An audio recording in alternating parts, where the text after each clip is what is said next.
So we're getting closer and closer to the foraging update releasing on the main server. Remote foraging is relatively self-explanatory, basically just chopping trees, different monsters. It's easy to assume that everything's relatively straightforward and, well, doesn't really need much explaining, until you discover the minefield of the new attribute system.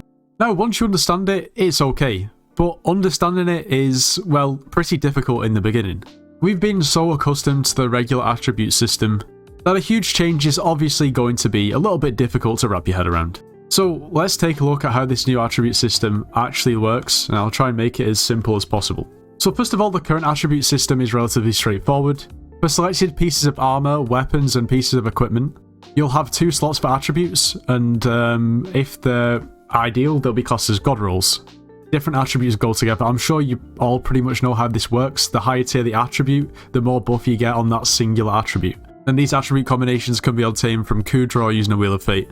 This basically means that attributes are localized to pieces of armor, pieces of equipment, or weapons, as opposed to after the changes when all of these attributes will basically become passives and not item specific. So let's get into it.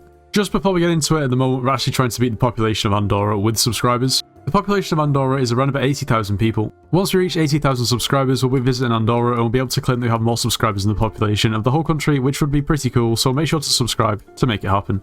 Also, if you are planning on purchasing anything from the Hypixel store, make sure to use code NITRO as it gets yourself 5% off. You should join the Discord server, it's linked in the description of this video. We offer slayers and dungeon carries, so if you need carries or want to carry and make some coins, make sure to join. Okay, so there's a few things that we need to familiarize ourselves with, menus and so on. First of all, if you just use the command /am, it'll take you to the attribute menu. And this basically shows you all of the attributes that you've obtained. It'll show you at what tier those attributes are. It'll of course tell you the buff that you actually gain from that individual attribute.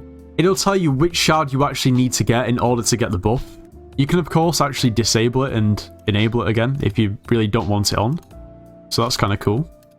At the bottom, it'll tell you which level the attribute is in order, well, basically which tier, and then also how many more of those shards you need to siphon in order to get that attribute up. We can click into these attributes and we get a bit more information.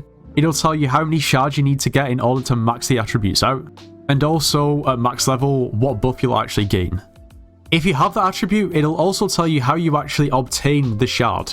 Now, my attribute menu will probably look a little bit different to yours if you're just starting off and haven't really looked into this at all. What you'll probably see is just the attributes that you've obtained, and you won't be able to see all of the missing attributes, therefore you won't really know how to obtain those. Now, what you actually need to do is go ahead and get 30 attributes in the attribute menu, and then you'll be able to enable the advanced mode, which will then basically give you access to see how to obtain all the shards that you're missing. Now, something very important in the attribute menu is this anvil icon that you have here, which is the attribute transfer, which is basically a menu that everybody is going to be using. What this allows you to do is take a legacy piece of armor that still has, I don't know, for instance, the old rolls on it. Like, you still see them here, but they're crossed out. So you can put that into the menu, and then you can use the attribute transfer feature. Now, what happens here is it transforms your previous attributes, as they used to be, into, well, shards, attribute shards. It shows you how many of each attribute shard is going to transfer, and it of course tells you that these attributes are going to be transferred into your hunting box. So we can go ahead here and complete the transfer. And now in order to access and see what we got, we'll need to go to actually the hunting skill. Now when you click into the hunting skill, you have something here called the hunting box. And in the hunting box, basically you'll see all of the shards that you currently have. But to actually gain the attributes from these shards, you'll need to siphon them. Now to do that, you can simply click and those attributes will be siphoned, or those shards should I say. Or if you want to siphon everything that you have in your hunting box, you can click this max siphon button here, which is quite useful, and it will siphon everything that you had in your hunting box, basically converting those shards into attributes. Now you might notice that some of these shards won't siphon, and that's because these are overflow shards. In these two cases, but for instance the Burning Soul, I don't have the hunting skill level 20, therefore we can't siphon it yet. We have to wait until we get hunting 20. And of course this will be the same for any other attribute shard where you don't have the requirement level. Now what's interesting is you can actually convert these overflow shards into actual items. So you can right click on these shards and you can, well, redeem them into your inventory, and as you can see, as many as we have in here, we can actually go ahead and take them out. Because like I said, all of these are overflow shards, okay? So it's not going to affect your actual attribute, the level of attribute that you have. And they're stackable, which is really nice, because otherwise this would be a massive pain. Now, what's also interesting is these shards are actually on the bazaar, so you can instantly sell them or put a sell offer up. Of course, we don't know what the prices of these are going to be because this is the alpha, and of course there's not really an economy here. Now, that makes things much easier and is actually really, really cool, because otherwise you'd be able to do nothing with those overflow shards. Okay, something else. What is the deal with these feathers? Well, you obtain these feathers when you basically attribute transfer god roll sets or pieces of equipment, you know, and so on. And those god rolls are now actually determined by Hypixel, so basically based off which set of armor you have, they'll be, you know, they will generate different combinations of attributes that they consider god roll.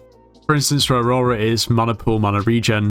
For Crimson it's magic find veteran, and so on. So these feathers are awarded as compensation when you attribute transfer those god roll pieces, because essentially the presumption is that you've paid a lot over the odds to get that base piece of armor, and it would be completely lost if you were to attribute transfer them, because anyone can go ahead and get magic find 10, but magic find and veteran 10 on the same piece of armor will cost you substantially more because you'd have to pay for that base piece of armor.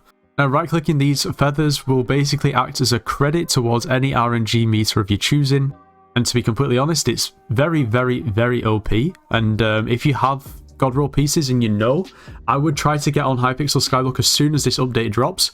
Otherwise, you're basically not going to get as much money back for these RNG items, because a lot of people are going to have these feathers and they're going to be crowding the market, so I'd get onto it relatively quickly before these items drop in price. Because it's pretty much anything, any Slayer drop, Judgment Core, Warden Heart, Necron's Handle, Divan's Alloy, anything from the experimentation table.